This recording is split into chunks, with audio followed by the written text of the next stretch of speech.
Hello and welcome to this episode of Physical Attraction, and in fine tradition this time we're going to cover something a little bit different to what we've normally covered on this show. So I want to go, in the next series that we're going to do, into the world of tech startups, venture capitalism, and to tell the story of Softbank's Vision Fund, and how $100 billion that was supposed to revolutionise the future of technology has actually gone towards inflating a techno bubble, bad ideas, boondoggles, and occasionally, in some instances, something even worse than that. Now, this is not necessarily a particularly new story. I'm certainly not the first one to tell it, and there were plenty of people who were calling this at the time or in advance who deserve more credit than I do. But it does extend more widely beyond SoftBank, and we're going to make some points about the tech industry here that do extend more widely beyond SoftBank. But I think SoftBank is just the ne plus ultra, the most illustrative case of what we're talking about here. And the story in itself is so fascinating and has occupied such a large fraction of my brain recently that I've just wanted to tell this story, and that's what I'm going to do. I've been reflecting on these stories, some of these companies and trends that I've been following in the last few years. So partly I want to tell you about this stuff just because I've been thinking about it so much. And I also want to tell you all this story here and now because I think it's important to realise just how irrationally exuberant the pre-COVID world was, how technological hype has led us astray, and how much money supposedly clever people invested in ridiculous ideas rather than genuinely preparing us for the risks of the future. And maybe finally this time, we can actually learn something from it. So that's why I'm going to tell you the story of SoftBank's Blurry vision. But let's begin by explaining what SoftBank is and what its vision fund is. So SoftBank, nominally, is a huge international conglomerate and telecoms company. It's the second largest company in Japan. It was founded by Masoyoshi Son back in 1981, and he's really taken on the mantle of one of these visionary founders of large technology companies that have exploded to become massive in recent decades. So you think Steve Jobs, Bill Gates, that kind of thing. And like all of these founders, there are some pretty incredible stories of the guy's entrepreneurship that go right back to create and reinforce the sort of myth of the founder that increasingly pops up when we talk about tech companies. His grandparents were born in Korea, and his parents were squatters in Japan. He moved to the US at the age of 16 to get a high school education. While in college, he invented an electronic translator that helped make him his first $1 million. And he made a further $1 million by importing used video game machines from Japan. This in the late 1970s when things like Space Invaders were just coming out and taking the world by storm. The money from this and other investments was what first allowed him to set up SoftBank as a going concern. And the rest, as they say, is history. Here's an article that was written up by the New York Times back in 1995 about Son, where you can see the way that people typically report on the guy. It said, quote, "When he was trying to start his software distribution business in the early 1980s, Masoyoshi Son rented a huge booth at a Japanese consumer electronics trade show and offered software companies free space to display their products. The booth was mobbed, but retailers that attended the show dealt directly with software manufacturers, bypassing Mr. Son, the middleman. I probably made back 1/20th of the cost of the booth," Mr. Son told the Harvard Business Review.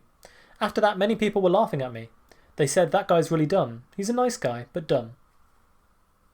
No one calls Mr. Son dumb now. They call him the Bill Gates of Japan. The 37-year-old entrepreneur has built his Tokyo-based company, the SoftBank Corporation, into the leading distributor of software and a major publisher of computer magazines here, parlaying it all into a $1.5 billion personal fortune. Now, on top of his role as the founder of this software company, and now it's expanded into a big conglomerate that owns many different companies, there are probably a couple of things that Son is particularly famous for. One is his investment in a Chinese e-commerce company called Alibaba. He picked up a $20 million stake in Alibaba back in 2000, and this turned out to be a pretty good investment, as Alibaba ended up being the Chinese equivalent of Amazon. And when Alibaba eventually went public back in 2014, that initial 20 million investment turned into 60 billion. A 3,000-fold return on investment is obviously not bad.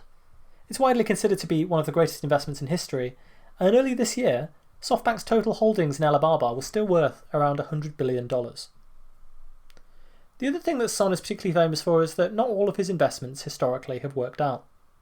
If you're investing heavily in a lot of internet companies in the 1990s, your career is bound to run into a bit of a road bump in the way of the dot-com crash of 2000, when the inflated expectations over the profitability of internet companies resulted in a massive glut of venture capital spending, and then a colossal market crash.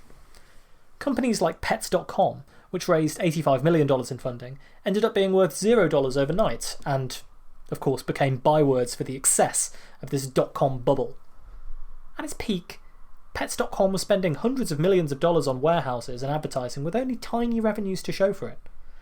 And there were plenty of other companies who had similarly fragile business models, ploughing through huge amounts of money, burning tremendous amounts of cash, often without having substantial sales behind them, let alone making profit. When things like that continue to happen, and these companies never make a profit, that's when you know that you're in one of these investment bubbles. Part of what Softbank did in the run-up to the crash was to develop a massive venture capital arm. In July 1999, a few months before the crash, they set up Softbank Capital Partners, which ploughed $1.2 billion into various different online ventures. Webvan was one, which raised nearly $500 million from sources including Softbank, to disrupt groceries with an online service. Another online delivery service was Cosmo.com, which raised $300 million. Softbank invested $100 million in Optimark Technologies, a company that was going to let people buy and sell shares online. They wanted to render the New York Stock Exchange obsolete. They invested $70 million in a company called All Advantage. This actually paid users to install a toolbar which would gather data on them while they surfed the internet, with the idea being that eventually they would sell that data onto advertisers, and that's how they could afford to pay their users, because they were effectively paying them for the data that they got while they were surfing. Now, by November 2002, all of these companies had gone bankrupt and laid off all of their employees. And while some of SoftBank's other investments did manage to struggle their way through the crash, and of course Alibaba eventually did very well, there were plenty that had to engage in mass layoffs to do so, and many whose lofty dreams of world domination never really came to fruition, even if they did eventually pivot to find more successful business models. There were some big losers during the dot-com crash, but no one lost more than Masoyoshi Son. SoftBank's share price crashed from an irrational peak of 10,000 yen in February 2000 to 154 yen in November 2002. For 3 days at the peak of those inflated expectations, Son was the richest person on the face of the planet, but it didn't last. Son himself is said to have personally lost as much as $80 billion in the dot-com crash, which if true would easily be the worst loss in history.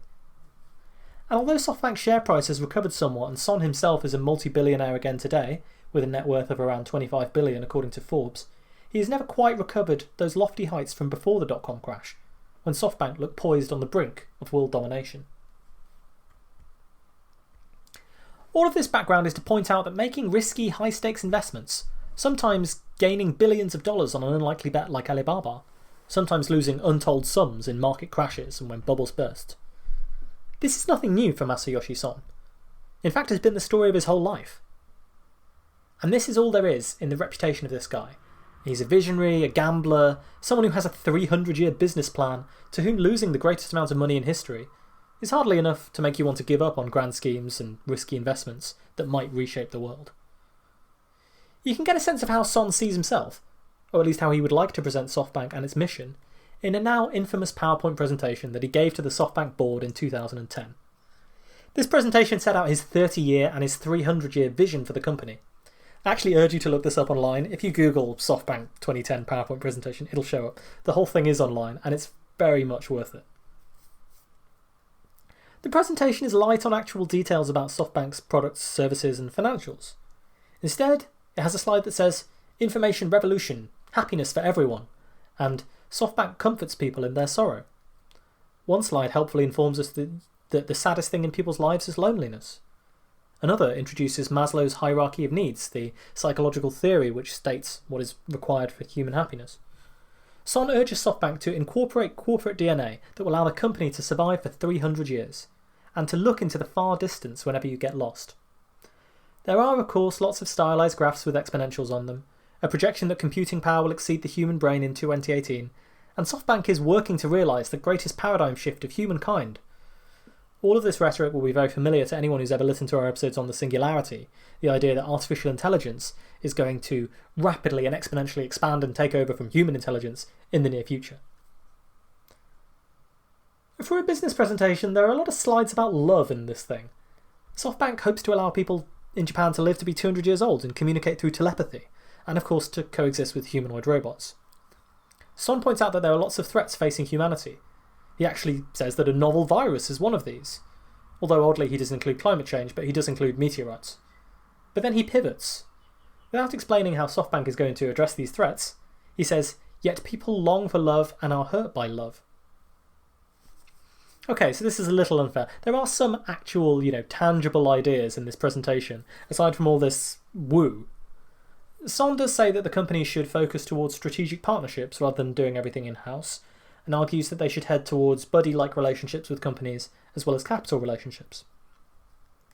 He suggests a decentralised structure with lots of different arms to the business is more likely to be successful, which makes sound investment sense, I suppose. He wants SoftBank to end up being involved with thousands of different companies over the next 30 years, which is where the Vision Fund comes in. And we get the 5 core values of SoftBank, which he lists as 1. Focus on information revolution and contribute to people's happiness. 2. Be ambitious and tenacious of justice. 3. Commit to being an overwhelming number 1. 4. Think till our brains crush. And 5. No revolutions are down to earth. So it all explains a lot. Now, none of this is to mock Masoyoshi Son too much. It's clearly important to have a vision beyond just what seems likely to make you money in the short term, or you wouldn't have anything to work towards. And you have to assume, given his career to date, that the guy has a level of business sense and experience that mere mortals like us can only dream of. But what you do see here is a hell of a lot of techno-woo that is surrounding this vision, and the vision is not very specific. It seems like someone who has read up on a lot of futurist thought, a lot of wild speculation about how technology will evolve over the next century or over the next 1,000 years, who's read a lot of singularitarian stuff where you extrapolate exponential growth of technology in the last 100 years into the future, and who's bought in almost entirely to this very hand-wavy, very science fiction, very idealised notion of how technology is developing into the near future, and who wants to rely on all of these techno-dreams about how technology is going to develop in the near term and turn them into a business plan. Oh, and he happens to have access to $100 billion to spend on pretty much whatever he wants. So it's in this context that you have to understand the Softbank Vision Fund. When it was launched back in 2016-17, it was a pretty colossal deal. It was going to be a $100 billion fund that would invest in the next generation of technology startups and companies, looking for the next Alibaba-type investment, ploughing money into all of these futuristic technologies, AI, Internet of Things devices with chips in them, robotics companies. To give you an idea of the scale here, when announced, that was the same size as all of the funds raised by US venture capital firms in the prior 2.5 years. And investing their money over a 5-year time horizon, it would represent a quarter of all VC investments in the US. So there's this huge venture capital industry that's all doing the same thing, pushing money into startups in the hope that some of them will become immensely profitable and paying back your investment many times over, venturing the capital to these different companies and these ideas. This is a big industry, but around a quarter of it was just going to be this one titanic vision fund. Son described it as follows. Technology has the potential to address the biggest challenges and risks facing humanity today. The businesses working to solve these problems will require patient, long-term capital and visionary strategic investment partners with the resources to nurture their success. SoftBank has long made bold investments in transformative technologies and supported disruptive entrepreneurs. The SoftBank Vision Fund is consistent with this strategy and will help build and grow businesses, creating the foundational platforms of the next stage of the information revolution. I make investments based on a vision, Son said during an earnings conference on Wednesday. I believe the SoftBank Vision Fund is the first of its kind to be making non-stop, coordinated, vision-based investments of this scale. It's a completely new animal. And amazingly, Masoyoshi Son didn't want to stop there. The plan was actually to raise another $100 billion every 5 years, an eternal vision fund, if you like, that would keep refreshing along the way to this SoftBank 30-year or 300-year plan that would just constantly pump money into the technology sector and into startups, looking for these bets that would actually pay off. Where did the money come from for the initial vision fund? Well, the fund's cash comes from multiple sources, with the Saudi Public Investment Fund, the biggest contributor, having committed $45 billion to the project. So around half the fund is oil money via the Saudi government, basically. A further $15 billion comes from the UAE's Mubadala Investment Company, which is also state-owned, with SoftBank itself contributing $25 billion. From the perspective of the Saudis and the UAE, the attractiveness of the Vision Fund is ostensibly that it allows them to diversify their economies away from being overly dependent on oil by getting some capital exposure to the global tech industry. There were some other smaller investments such as Apple, who pledged $1 billion to the fund, and the remainder is made up of investments from companies including Qualcomm and Foxconn. This funding has been described as hastily assembled, and one thing that is notable is, unlike some other venture capital funds, the Vision Fund is not averse to going into quite a bit of debt to assemble this initial capital. So this is from Prospect magazine.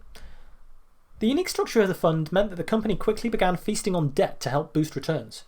According to the Wall Street Journal, around 40% of the money promised to the Vision Fund by investors other than Softbank takes the form of preferred stock, which promises a return of 7% a year regardless of the fund's performance. Just like debt. That structure is peculiar for a fund so focused on young, money-losing companies with no clear path to profitability in the short or long term. So you can see that actually half of the money that has been promised to the Vision Fund by Saudis and others is in the form of this stock in the Vision Fund, these bonds that will guarantee to pay 7% a year. So Softbank is going to have to pay that 7% a year and potentially give the money back, even though they are also investing it, which is a little bit interesting. A little bit of a strange structure for this investment fund. Under that structure, continues Prospect, the fund's stockholders get big returns on the way up, but for the holders of the non-preferred stock, half of which belongs to Softbank and its employees, the potential for losses on the way down is huge. A recent analysis by the Wall Street Journal showed that the fund would need to generate around $12 billion in cash every year to produce a 20% return. The Vision Fund isn't merely staked by money that functions like debt, it's also got plenty of traditional debt as well. Softbank's $33 billion stake in the fund also relies on borrowed money, while the company itself has more than $160 billion in interest-bearing debt on its balance sheets. That figure, according to TechCrunch, is more than 6 times the amount the company earns on an operating basis, and just slightly less than the public debt held by the government of Pakistan. That's not the only peculiar trait of the Vision Fund. The company has extended about $5 billion in loans to employees to invest in the fund. Again, in late September, the call went out to encourage employees to take out large personal loans to buy further into the fund and prop it up with much needed cash. Not only is the Vision Fund overextended, so are the people most intimately involved with it. Some executives have been encouraged to borrow more than 10 times their salary, according to the Financial Times, a move that is expected of Softbank employees as a sort of personal test of loyalty to Masoyoshi Son. Son himself has already pledged 38% of his shares in Softbank as collateral for personal loans from 19 financial groups globally, including Credit Suisse and others. So when you look at the Softbank Vision Fund, you have to understand, not only is this a gamble in terms of the way that it is raising capital, not only is it a gamble in terms of being a venture capital fund that is going to invest in lots of technologies, some of which may work and some of which won't, but also it's a gamble in the way that you do this. Typically when you do venture capital, you have that money and you sort of don't mind losing most of it. There's a certain willingness to accept that a lot of that money is going to be lost, and perhaps it will take 10, 20 years or patient investment to realise the 10-fold, 30-fold gains that you're going to get from one company that really dominates the market and becomes a major, major corporation. But instead, we've got here something that's based on a lot of short-term debt that can't afford to be patient, something that has to make these big, huge investments in companies that they think are going to expand really, really quickly. Because just to pay off this debt, they need to be able to pay out 7% a year to the Saudis and others. And as the Wall Street Journal pointed out, if you want a 20% return, so if you want everyone to make money on this thing, then you're going to need to have this company, this fund, and the companies it's invested in, generating $12 billion a year worth of profit or value to the fund, which is pretty huge when you think about it. So it's risky in more ways than one. It's risky in terms of what they're investing in, but also in the financial structure of the whole thing. As I write this in 2020, the first round of the Vision Fund is mostly spent, and Softbank are actually trying to get the second round of funding for the Vision Fund off the ground. But the COVID-19 pandemic, and of course what happened to the first Vision Fund in the last few years, which is what we're going to be telling you about, have cast the whole thing into some doubt. I want to discuss in a little more depth in this series the companies that the Softbank Vision Fund has been investing in. But first I want to tell you about how I first became aware of Softbank and the Vision Fund, because I think it kind of unintentionally illustrates a point. The University of Oxford, where I studied, has very long summers. Typically you want to go and do something practical with that time. I took on an internship on one of these summers 3 years ago to work for a tiny startup incubator, which I won't name, although I suppose it doesn't really matter, because it's all on the public record anyway. And while it didn't really lead anywhere directly in terms of my career, I learned some pretty valuable things from my time there. At that point in my life, 3 years ago, the Softbank Vision Fund was just about to launch, and I just started the show that you're listening to right now. Can you believe it's been 3 years? The job that I had in this little startup incubator was to try and work up the details of a pet project that my boss had been dreaming about for a long time. And it was a pretty wild one too. Essentially, we're trying to work out if it would be possible to pitch and achieve funding for a program that would look into humanoid robotics. The dream that my employer had was that it might be possible for a nimble startup to develop a humanoid robot that would essentially, one day, fulfill the role of humanoid robots that we all remember from science fiction. Robot butlers. Robots that can replace the work of humans. This sort of last invention of mankind that was going to render us all obsolete.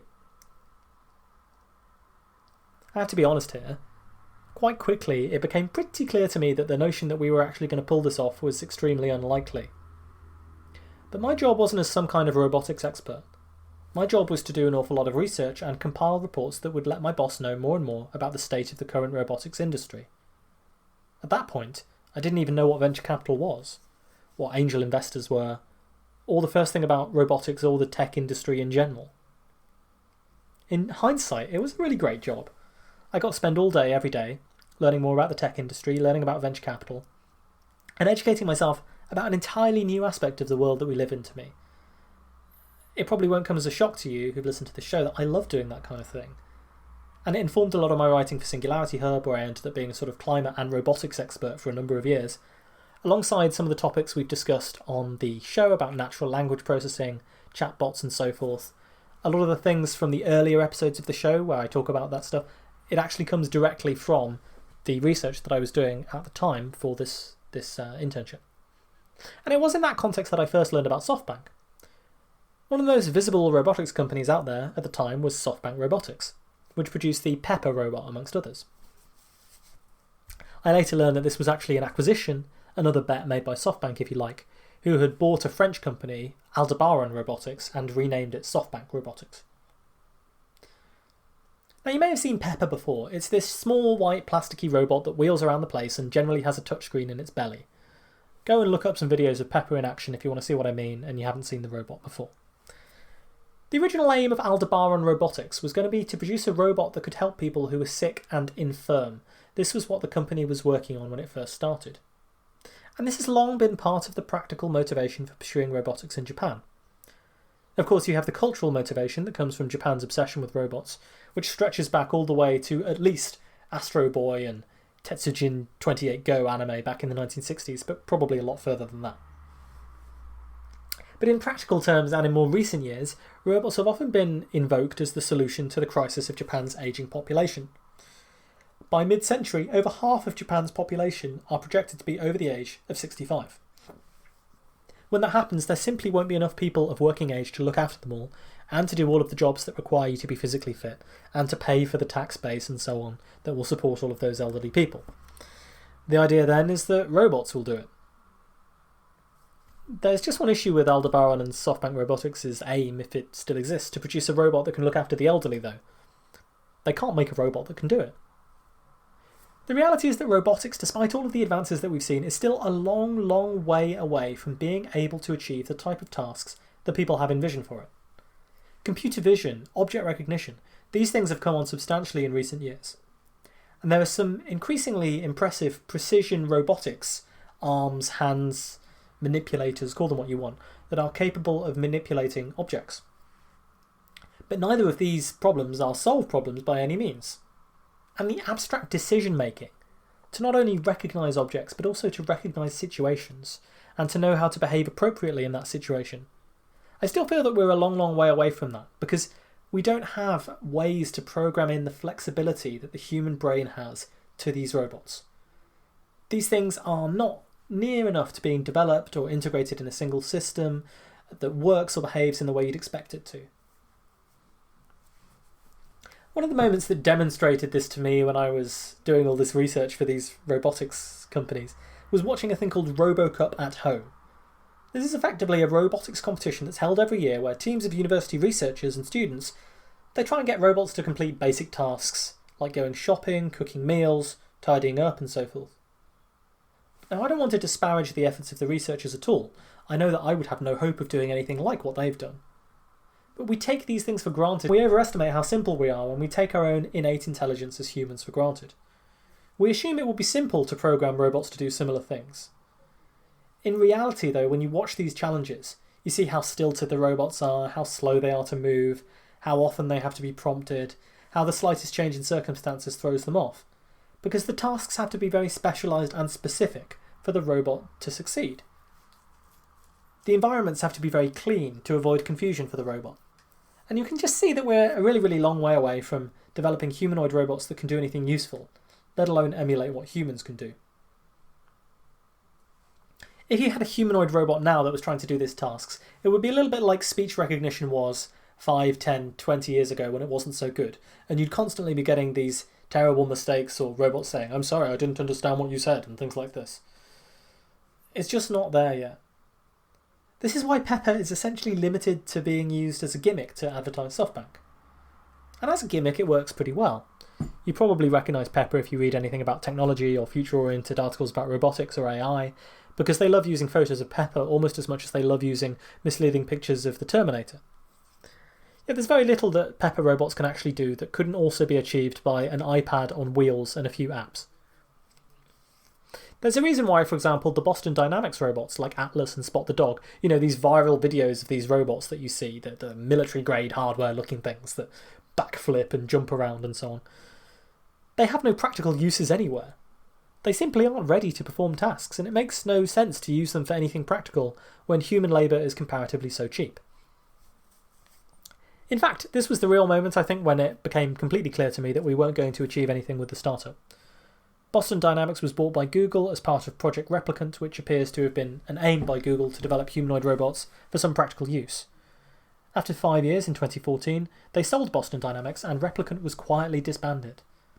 When I learned about that, I thought, there's absolutely no way that we're going to be able to accomplish something here that Google gave up on, because they bought Boston Dynamics to try and make these incredibly advanced technical, mechanical robots useful. They spent 5 years on it. They'd realised they weren't going to get a usable product anytime soon, and they sold the thing. Think of it as Google, with all the programming resources and all the financial muscle that they can draw on to make such a project a success. I thought at that point that, this little startup that had no funding and one employee was not going to succeed in doing something that they had failed to do when we probably couldn't even get in the door to talk to someone at Boston Dynamics. Of course, it probably won't surprise you to learn that a few years after Boston Dynamics was sold by Google, it was bought by Softbank. Softbank bought Boston Dynamics for around $100 million back in 2017. Masoyoshi Son said at the time, quote, "Today there are many issues that we still cannot solve by ourselves with human capabilities. Smart robotics are going to be a key driver of the next stage of the information revolution, and Mark and his team at Boston Dynamics are the clear technology leaders in advanced dynamic robots. I am thrilled to welcome them to the Softbank family, and look forward to supporting them as they continue to advance the field of robotics and explore applications that can help make life easier, safer, and more fulfilling." Now, it's true that the Boston Dynamics robots are pretty amazing, but it's also true that they are far more notable for producing a series of viral videos where a robot does a backflip, or walks across uneven ground, etc., than any actual practical application. Despite what these videos illustrate, the robots are often remote controlled. They're not autonomous in many applications, and they need to be carefully programmed to actually achieve most of the tasks that you're seeing them perform in these videos. So the hardware is getting really good, but the development of that software, and making that software general enough and capable enough that it can adapt to many different tasks and environments, I think that's going to be the hard part of making humanoid robots useful. For more on this, you can watch footage from DARPA's Robotics Challenge online. People often argue that the first use case for humanoid robots is going to be in missions that are too dangerous for humans. Dull, dirty and dangerous is the sort of 3Ds of the application for robotics. For example, in military applications or in responding to emergencies or disaster zones. They can argue that you need the robot to be humanoid if they're operating in the built environment, which is tailor-made for humans. After all, if you need to open a door or climb a flight of stairs, your Dalek-like robot is not going to work. And yet, if you actually watch the footage, you're far more likely to see a robot falling over despite a whole team of operatives trying to control it live, or taking 20 minutes to painstakingly climb up a few steps. The technology is seriously impressive, and perhaps when they do another challenge like this in a decade or two, the robots will all pass with flying colours. but right now it's nowhere near ready to perform anything really useful. It was only a week ago when I was writing this, 28 years into the history of Boston Dynamics, that they actually put their first robot on sale, Spot the Dog, which is supposed to be for industrial applications, and which will set you back about $80,000 if you want to buy one. It only went on sale in June 2020, and so it's unclear whether anyone has actually found a useful application where this robot adds value, but I have a suspicion that people will struggle to find one, at least in the near term, and most of the sales will probably be either as gimmicks or as research projects, and you won't find them doing a great deal of stuff in the near term. The reason I'm dwelling on the humanoid robotics angle of Softbank is that I think it's really indicative of where tech in general finds itself at the moment. We are in the midst of a period of massive technological hype. In fact, if anything, we're probably just falling away from the peak of inflated expectations, which was a few years ago, with COVID-19 and the recession and the general backlash against certain big tech companies as well.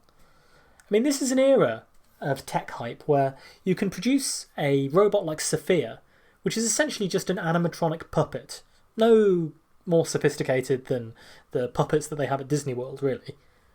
And the hype is so real, and the marketing can be so misleading, that thousands of people will apparently believe this robot is sentient or deserves human rights. It's an era when you can stick the word AI onto a company, or machine learning, or a basic software solution that's really just done in Excel, and you can double the value that you get out of that company from investors. It's an era where we are imagining self-driving cars, humanoid robots, AI, etc. that runs or influences the world, and where we have a whole practically pseudo-religious movement in transhumanism of people who are expecting technological advances to arise in the next few decades that will make them immortal, that will so utterly transform society that they won't need to worry about anything. And in many ways, I think it's an echo of the earlier dot-com bubble. Remember those technology companies from the late 1990s that we discussed that SoftBank invested in? They actually weren't terrible ideas. E-commerce is obviously huge now. It's the business model of the most valuable company on earth. The idea that you can make money by gathering people's data and selling it to advertisers like that toolbar did, that's now the business model of the third and fifth most valuable companies on earth, in the form of Google and Facebook, who provide us with a free service that costs an awful lot of money to run so that they can gather this data on us. So these aren't necessarily terrible ideas. But just because you have a good idea doesn't mean that the time is right for it, or that you're not necessarily running a terrible business that can't survive and will burn unbelievable amounts of money in the process. They might not be terrible ideas, but in the 1990s, when these other companies were trying to do it, either the time wasn't right for those ideas, or they were just badly managed and managed to convince people that they weren't because they could see the potential, if not the actual facts of what was going on. And it feels like tech is at a similar stage now. It's a long way ahead of itself, in the midst of a hype bubble that isn't backed up by the solid results of what the technology can actually achieve. And for me, humanoid robots are the absolute pinnacle of these inflated expectations at the moment.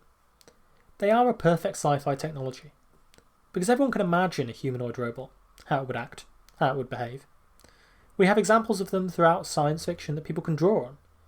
But just because you can conceive of a technology doesn't mean that it's actually any easier to produce.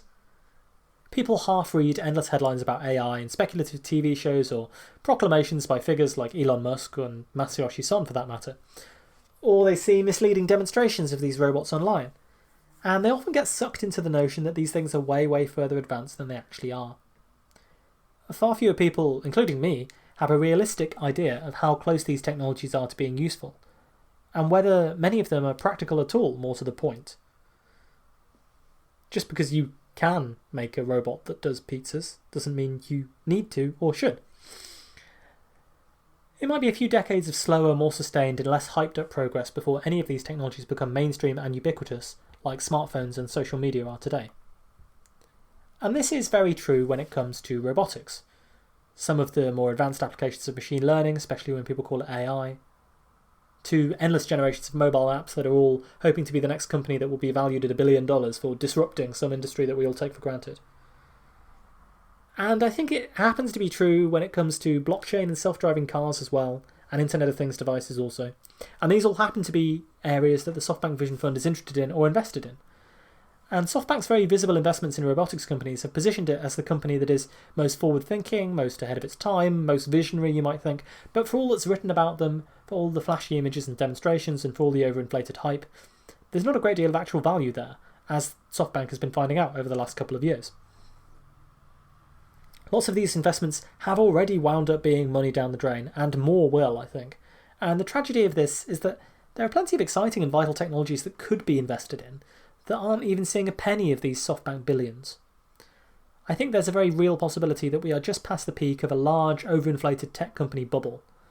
And when it pops, just as occurred in the 1990s, SoftBank will end up having made quite a few bets that look terrible in the long run. And I think COVID-19 is really going to be the turning point, the accelerant that is going to pop this bubble and potentially send us all into a tech winter where these inflated expectations come crashing down. There have already been a lot of discussions of this nature surrounding why Silicon Valley has been unable to address COVID-19, which I think is an interesting question that I want to address in some future episodes. But there's an issue with bubbles. Some of the companies SoftBank has invested in may have good ideas, but as appears to be the case with a number of them, others have promised a lot only to turn out to be vaporware or running some kind of scam. So others have technology that is light years away from being useful, others have unsustainable business models that require burning huge amounts of cash to survive. Many others are just posing as tech companies and actually running an unprofitable business in another industry and hyping up the amount of technology they use to justify an overinflated valuation. And others are the kind of terrible ideas that somehow manage to raise millions of dollars in an environment of irrational exuberance when you're at the peak of a hype cycle, and when your investment structure is based on whether Masoyoshi Son likes the cut of the jib of the founder of the company. And these are the things that can fly for a while, before it all comes crashing down. And that's the issue with bubbles. When something happens and the music stops, say something like a global pandemic and economic recession, they burst. And then we see behind the curtain. Next episode we'll talk about the first of SoftBank's big bets, the bet it made on a company that has successfully incinerated billions of dollars over the last few years. You've probably heard of them, but maybe you don't know quite how bad it is behind the scenes. You've been listening to Physical Attraction. You can find us on the web at physicspodcast.com. There is a contact form, comments, questions, concerns, topics you'd like to see us cover, topics you don't want to see us cover, things you'd like to know about the show, things you'd like to ask me. Anything can go, and I will respond to those emails as quickly as I can get them. You can also find us on Twitter at PhysicsPod. You can find us on Facebook at Physical Attraction. There are things you can do to help the show. On the website, physicspodcast.com, you will find a Patreon. You can download some bonus episodes from us there for small donations per bonus episode. You will find the PayPal link where you can send us a donation if you would like to. You can always help us out by reviewing the show on iTunes or the podcast platform of your choice. You can help the show by telling as many other people who might be interested in it to listen to it. Recommend them some specific episode that you've liked that they might be interested in. Anything like that. It's all very helpful to help us keep the show going and help spread the word about what we're doing. Until next time then, please take care. Okay.